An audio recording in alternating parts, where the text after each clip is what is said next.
What's up, everyone? We're back with another review for you, and this time we're going to do something a little different. We're actually going to be comparing the new Nike Hypervenom Phantom II and the Hypervenom Phatal II in both the Volt Black Turquoise and the Black Volt colorways. 4 boots, 2 colorways, 2 different versions of the Hypervenom. Here we go.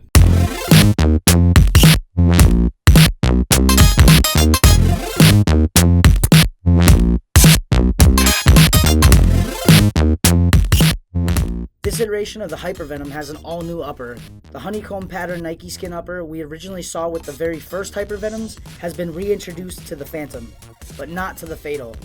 Both versions are softer and more flexible than the previous Hypervenom, so I really feel like you guys are going to like that.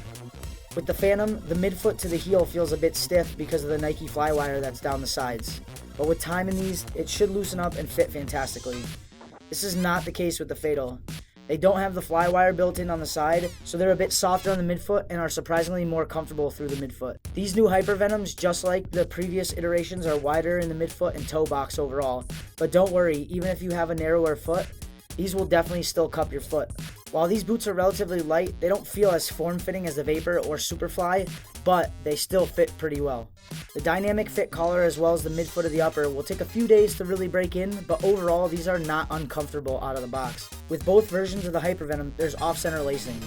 The lacing run towards the outside of the foot, and while I'm not a huge fan of it, a lot of people do like a nice clean area in the instep for striking the ball. The sole plate of these Hypervenoms are exactly the same as before with the past iterations. They're made out of nylon. The only major difference between the Phantom and Phatal sole plate is a graphic design that Nike's added to the Phantom. The conical stud patterns feel great during a change of direction and sprinting. These are definitely great on turf and grass, and they should really hold up to wear and tear on turf overall.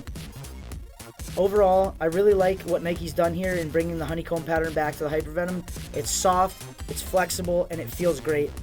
I'm also a huge fan of both of these colorways. The Volt is a nice modern color accented by this turquoise and black, and the black version is also great for those who like a more traditional looking boot. While I'm not the biggest fan overall of the Hypervenom line, these new Phantoms and Phatals are making it hard to stay mad at Nike.